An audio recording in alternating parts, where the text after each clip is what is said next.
Everyone welcome to Aadya ಸೋನೋ ಲಾಗ್ಸ್. ನಾನು ಇವತ್ತು ಮಂಡೆಯ ಲಾಗ್ನ ಅಪ್ಲೋಡ್ ಮಾಡ್ತಾ ಇದ್ದೀನಿ. ಸಂಡೇ ಫುಲ್ಲು ಆಯಿಲ್ ಹಚ್ಚಿದೆ, ಹಾಗಾಗಿ ಮಂಡೇ ನಾನು ಹೆಡ್ ಬಾತ್ ಕೂಡ ಮಾಡಿ ಮುಗಿಸಿ ಆದ್ಯನ್ಗೆ ಬ್ರೇಕ್ಫಾಸ್ಟ್ಗಂತ ನಾನು ಲೆಮನ್ ರೈಸ್ ಮಾಡಿದೆ. ಅವಳಿಗೆ ಹಾಕ್ಕೊಟ್ಟೆ, ಅವಳೇ ತಿಂತಾಳೆ ಮಾರ್ನಿಂಗ್ ಟೈಮು. ಸೊ ಹಾಗಾಗಿ ಅವಳೇ ಹಾಕ್ಕೊಟ್ಟೆ. ಅದಾದಮೇಲೆ ನನ್ನ ಹಸ್ಬೆಂಡು ಸ್ವಲ್ಪ ಲೇಟಾಗಿ ಹೋಗ್ತೀನಿ, ನಾನೇ ಮಗುನ ಸ್ಕೂಲ್ಗೆ ಡ್ರಾಪ್ ಮಾಡ್ತೀನಿ ಅಂತ ಹೇಳಿದ್ರು. ಹಾಗಾಗಿ ಅವರು ಸ್ಕೂಲ್ಗೆ ಡ್ರಾಪ್ ಮಾಡಿದ್ರು. ಡ್ರಾಪ್ ಮಾಡಬೇಕಾದ್ರೆ ಟಿಫನ್ ಮಾಡ್ಕೊಂಡು ಹೋಗಿರಲಿಲ್ಲ. ಬರುವಾಗ ಸೊಪ್ಪು ತೊಗೊಂಬರ್ತೀನಿ ಅಂತೇಳಿ ಸೊಪ್ಪು ಕೂಡ ತೊಗೊಂಬಂದು ಕೊಟ್ಟರು. ಸೊಪ್ಪಿಗೆ ನಾನು ಸೊಪ್ಪು ಕೂಡ ಕ್ಲೀನ್ ಮಾಡಿದೆ.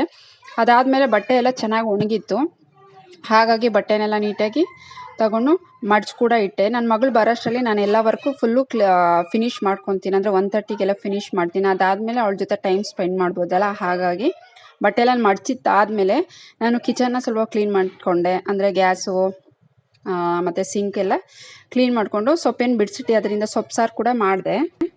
ಇವತ್ತಿನ ನಾನು ಲಾಗ್ ಇಲ್ಲಿಗೆ ಎಂಡ್ ಮಾಡ್ತಾ ಇದ್ದೀನಿ. Thank you all, bye.